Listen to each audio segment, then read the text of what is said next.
ఓం శ్రీ గణేశాయ నమః. గురుర్బ్రహ్మ గురుర్విష్ణు గురుర్దేవో మహేశ్వర గురు సాక్షాత్ పరబ్రహ్మ తస్మై శ్రీ గురవే నమః. జపము ధ్యానము గురించి తెలుసుకుందాం. భగవత్ ప్రీతికి మానసిక వికాసానికి జపతపాదులు చేస్తూ ఉంటారు.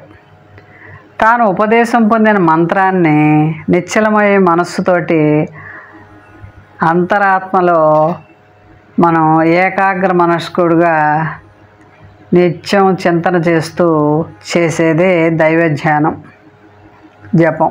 కనుక జపం అనే మాటకు సరియైన అర్థం తెలుసుకోవాల్సిందే.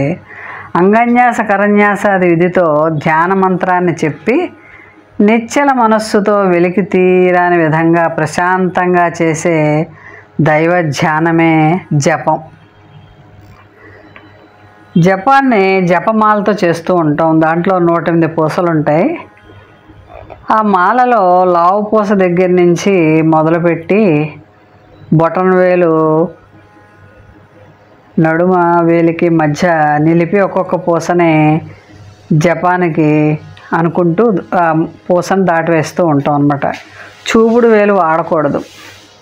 చూపుడు వేలు ఆకర్షణ శక్తి ఉంది, అందుకే జపాల్లో చూపుడు వేలు ఉపయోగించకూడదు. జపం ఇంట్లో చేస్తే బాగా మంచి ఫలితం లభిస్తుంది. నదీ పరిసర ప్రాంతాల్లో జపం చేస్తే రెట్టింపు ఫలితం వస్తుంది. గోశాలలో జపం చేస్తే 100 రెట్లు, యాగశాలలో జపం చేస్తే అంతకు మించి ఎక్కువ ఫలితం వస్తుంది. పుణ్య ప్రదేశాల్లోనూ దేవతా సన్నిధిలోనూ జపం చేస్తే 10,000 రెట్లు ఫలితం వస్తుంది. శివాలయంలో కానీ శివ సాన్నిధ్యంలో కానీ జపం చేస్తే మహోన్నతమైన ఫలితం వస్తుంది. పులి తోలు మీద కూర్చుని జపం చేస్తే మోక్షం కలుగుతుంది. అలాగే వెదురు సాప్ మీద కూర్చుని జపం చేస్తే దరిద్రం ఆవహిస్తుంది. కాబట్టి వెదురు మీద కూర్చోకూడదు. రాయి మీద కూర్చుని జపం చేస్తే రోగాలు వస్తాయి. కటిక నేల మీద కూర్చుని జపం చేస్తే దుఃఖం వస్తుంది. అలాగే కొయ్యపీట మీద కూర్చుంటే దారిద్ర్యం వస్తుంది. గడ్డి మీద జపం చేస్తే కీర్తి నాశనం అవుతుంది. అందువల్ల జపం చేసేటప్పుడు జాగ్రత్తగా మంచి ఆసనాన్ని వేసుకోవాలి. జపం చేసేటప్పుడు సరిగ్గా సరైన వస్త్రధారణ ఉండాలి. మంచి పట్టు బట్టలు కట్టుకొని జపం చేస్తే మనకి మనసు చక్కగా నిలుస్తుంది. జపం చేసే సమయంలో తుమ్ము కానీ దగ్గు కానీ ఆవలింతలు కానీ వస్తే వెంటనే కుడి చెవిని ముట్టుకోవాలి. ఎందుకంటే గంగా స్నానం చేసినంత ఫలితం అన్నమాట కుడి చెవిని ముట్టుకుంటే. వెంటనే ఓంకారాన్ని 3 సార్లు ఉచ్చరించి ఆచమనం చేసుకోవాలి. జపం చేసేటప్పుడు దర్భాసనం అనేది చాలా ఉత్తమోత్తమైంది. కొంతమంది గ్రహశాంతి చేయించుకోవడానికి జపాలు చేయడానికి శక్తి లేకపోతే వారు వేరే వారి చేత శాంతి జపాలన్నీ చేయించుకుంటూ ఉంటారు. గ్రహ సంఖ్యను బట్టి ఎన్నిసార్లు చేయాలో అన్నిసార్లు వారు తమ తరఫుగా బ్రాహ్మణులు నియమించి చేసుకుంటూ ఉంటారు.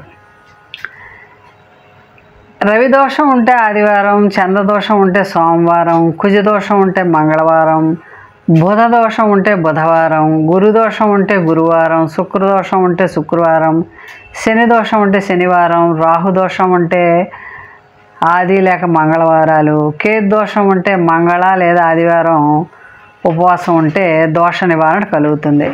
ఆ గ్రహానికి సంబంధించిన ధ్యానం చేస్తే మంచిది. మంత్రాల గురించి తెలుసుకుందాం. శివ పంచాక్షరి ఉన్న మంత్రాలని గురూపదేశం ద్వారానే పొంది జపించడం శ్రేష్టమైనటువంటి మార్గం. ఇట్టి మంత్రాలను బోధించే గురువుని బోధక గురువు అంటారు. ఆ గురువు మంత్రసిద్ధి కలిగి ఉంటాడు. అట్టి వారి నుంచి మంత్రం మనం స్వీకరించి జపిస్తే గనక సిద్ధి పొందవచ్చు.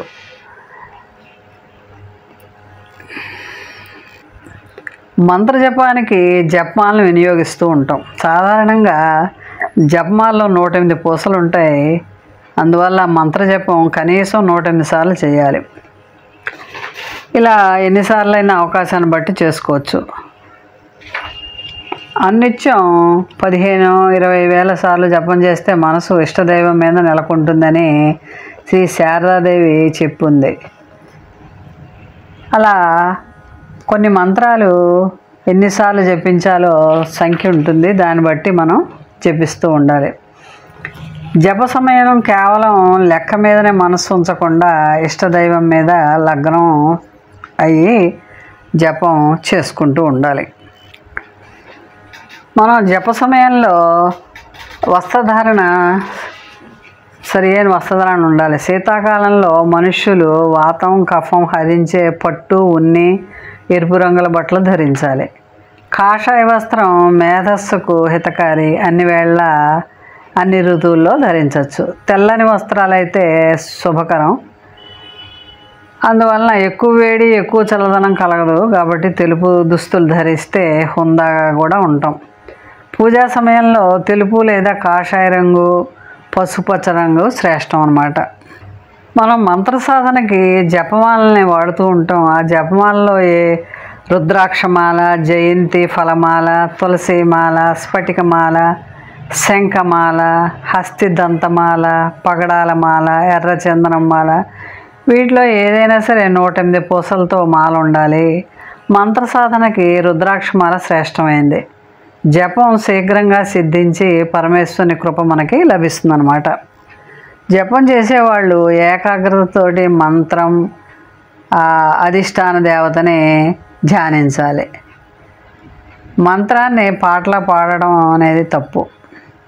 స్నానం చేశాక శుద్ధమైన నువ్వులు, పట్టు, ఉన్ని వస్త్రాలు ధరించి జప సమయంలో మౌనంగా శాంతంగా మనసులోనే జపించుకుంటూ ఉండాలి. జపానికి ధ్యానానికి తేడా తెలుసుకుందాం.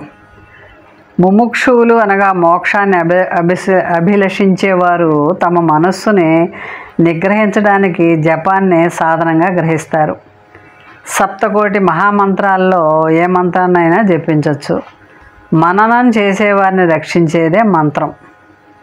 అందులో రామతారకం, శివ పంచాక్షరి, నారాయణాక్షరి, ప్రణవం ఇవి ముఖ్యమైనవి. ధ్యానం గురించి తెలుసుకుందాం. జపకోటి సమం ధ్యానం అన్న ఉత్తర గీతావచనాన్ని బట్టి కోటి మంత్ర జపం ఒక ధ్యానంతో సమానం. ఏదైనా ఒక చోట ఇతర విషయాలతో సంబంధం లేకుండా చిత్తాన్ని లగ్నం చేసి మనం ఏదో ఒక మంత్రాన్ని కానీ దైవాన్ని ధ్యానం చేయడం అంటారు. ధ్యానం నిర్విషయం మన అనుకుటకు బట్టి విషయ చింతన లేని మనస్థితిని ధ్యానం అంటారు. ధ్యేయ అంటే ధ్యానం చేసేవాడు విషయాన్ని బట్టి ఈ ధ్యానం మేలైంది. శ్వాస మీద మాత్రమే ధ్యాస నిలిపే ప్రక్రియను కూడా ధ్యానం అంటారు. ధ్యానంతో సమమైన సగుణమని నిర్గుణమని ప్రధానంగా 2 విధాలు ఉన్నాయి. నిర్గుణమైన పరమాత్మను ధ్యానించడం కష్టం కాబట్టి సగుణ ధ్యానం చేసి మనం పరివక్త పొందిన తర్వాత నిర్గుణ ధ్యానం చేయొచ్చు. భగవద్గీత 6వ అధ్యాయం ఆత్మ సంయమ యోగంలో ధ్యాన విధానం బోధించబడింది. యోగశాస్త్రం కూడా ధ్యానాన్ని నిరూపించింది. ధ్యానం చేయటానికి ఏదో ఒక ఆలంబన కావాలి. అది ఓంకారం అవ్వచ్చు, లేకపోతే వాసుదేవ అని అనుకోవచ్చు, లేకపోతే రామనామం అనుకోవచ్చు. తన ఇష్టదైవాన్ని యొక్క నామం ఏదైనా సరే ధ్యానం నిలపడానికి వాడుకోవచ్చు. ప్రారంభంలో వాడుకుని తరువాత ఆత్మను పరమాత్మతత్వంతో ఏకాగ్రత పొందించడం జరగాలి. అప్పుడప్పుడు ధ్యానం నిలవనప్పుడు ఇష్టదైవాన్ని బిగ్గరగా ఉచ్చరిస్తూ మనస్సును కుదుటపరుచుకోవాలి. యోగం అంటేనే జ్ఞానేంద్రియాలని మనస్సును బంధించి జీవుడికి ఈశ్వరుడికి అభేదాన్ని సాధించే సాధనం. నామజపం కూడా యోగ సాధనకు సాధనమే. ఆ జపం ముందు బిగ్గరగా, తరువాత నెమ్మదిగా పెదవులు కలుపుతూ, తర్వాత మనస్సులో సాగుతూ చివరకు మన ప్రయత్నం ఏమీ లేకుండా దానంతట అదే సాగే స్థాయికి చేరాలన్నమాట. దాన్నే జపస్థితి అని అంటారు. ప్రథమంలో మన మనస్సు నిలబడదు. ఓర్పుతో కొన్నాళ్ళు ప్రయత్నిస్తే మనసు పవిత్రమవుతుంది. పవిత్రమైన మనసు భగవంతుని యందు లగ్నం అవుతుంది. ఒకసారి శ్రీకృష్ణ పరమాత్మ నారదుడిని ఒక గిన్నెలో నూనె నింపి నూనె ఎలక్కుండా కొండ చుట్టూ తిరిగి రమ్మని చెప్పాడు. తిరిగి వచ్చిన నారదుడిని శ్రీకృష్ణుడు కొండ చుట్టూ తిరిగే సమయంలో నన్ను ఎన్నిసార్లు స్మరించావు అని అడిగాడు. నూనె ఒక్క చుక్క కూడా కింద పడకుండా నడుస్తున్నప్పుడు నా మనసంతా నూనె గిన్నె మీదే ఉంది, ఇంకా స్మరణ ఏం చేయగలను అన్నట్ట. అందువల్ల మనం ప్రతి పని చేస్తున్నప్పుడు భగవన్నామ స్మరణ చేస్తే మనం ఈ సంసార బాధ్యతల్ని నుండి మన భగవంతుడు మనని దాటిస్తాడు. భగవంతుని యొక్క అనుగ్రహం కలుగుతుంది.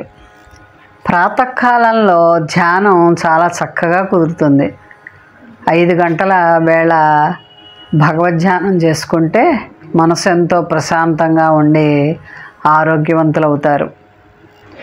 ప్రతి మనిషి ధ్యానం ఒక 30 నిమిషాల పాటు చేసి మనసు ప్రశాంతంగా ఉంచుకొని ఆ భగవంతుని యొక్క అనుగ్రహం పొందొచ్చు. కాబట్టి అది ఆరోగ్యానికి ఎంతో మేలు చేస్తుంది ధ్యానం. ఈ నిత్య జీవితంలో ఉండే ఒత్తిళ్ళన్నిటినీ నుండి మనని రక్షిస్తుంది. కాబట్టి ప్రతి వ్యక్తి కూడా ప్రతిరోజు ప్రాతకాలంలో లేచి బ్రహ్మ ముహూర్తంలో దీపారాధన చేసుకుని ధ్యానం చేయటం అలవాటు చేసుకోవాలి. మోహన్ వాణి ఛానల్ వారికి ధన్యవాదాలు. వినండి, వినిపించండి, వింటూనే ఉండండి. మన కార్యక్రమాలు నచ్చితే ఒక లైక్ చేయండి, మాకు ఎంతో ఎంకరేజ్మెంట్గా ఉంటుంది. అలాగే కామెంట్ చేయండి. కామెంట్ చేస్తే మేము మంచి క్వాలిటీ కంటెంట్ అందించడానికి దోహదపడుతుంది. ఆడియోస్ని షేర్ చేయండి. ఆడియోని షేర్ చేస్తే మన ఛానల్ అభివృద్ధి చెందడానికి ఉపయోగపడుతుంది. ఇంతవరకు మన కార్యక్రమాన్ని చూస్తూ ఎంజాయ్ చేస్తున్నట్లయితే, ఒకవేళ సబ్స్క్రిప్షన్ కనుక చేయలేకపోతే ఇప్పుడే ఈ క్షణమే సబ్స్క్రైబ్ చేసుకుని ఆ పక్క నుండి బెల్ బటన్ మోగించండి. వినండి, వినిపించండి, వింటూనే ఉండండి. మోహన్ వాణి తెలుగు పోడ్కాస్ట్.